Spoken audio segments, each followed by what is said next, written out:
Because the heliocentric and flat Earth circling submodels both rely on a single sun, moon, and set of stars, it is essential to the validity of these models that observed angles from multiple locations at the same moment triangulate to a single celestial body.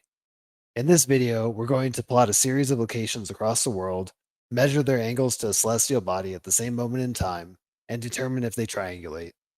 Starting with the sun, we select London as our first location and take the date, sunrise time, and coordinates to plot on our map, noting the azimuth angle in SunCalc and comparing it to our application to ensure the data was copied over correctly.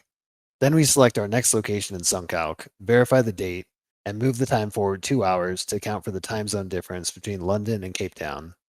It is vital that all angles are measured from the same moment in time. Again, we note the azimuth displayed in SunCalc and copy the coordinates.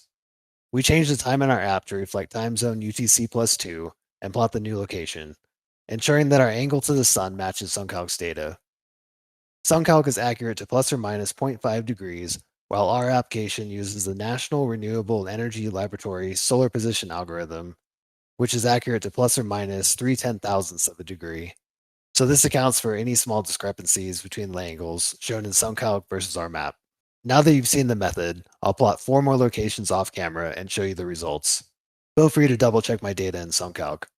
So, with all 6 locations plotted, we see something very interesting.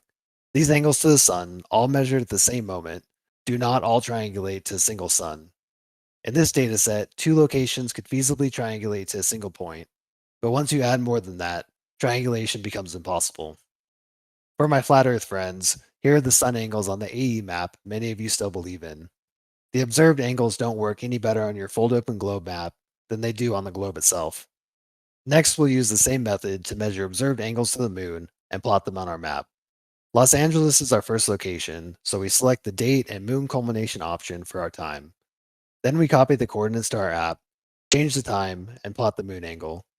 We repeat that process for the other locations, ensuring the measured angles are taken from the same moment until we have a selection of azimuths to attempt to triangulate. Like the sun angles, you can clearly see not all of them triangulate to a single moon, as they would have to on the globe or flat Earth circling submodels. Finally, we'll repeat our triangulation test using angles to the star Sirius. Stellar data is taken from the default stellarium ephemeris. Once again, we see that observed angles to Sirius don't triangulate to a single star as required by the globe or flat Earth circling submodels. As we add more observer locations, we have more and more angles to the celestial bodies that don't triangulate.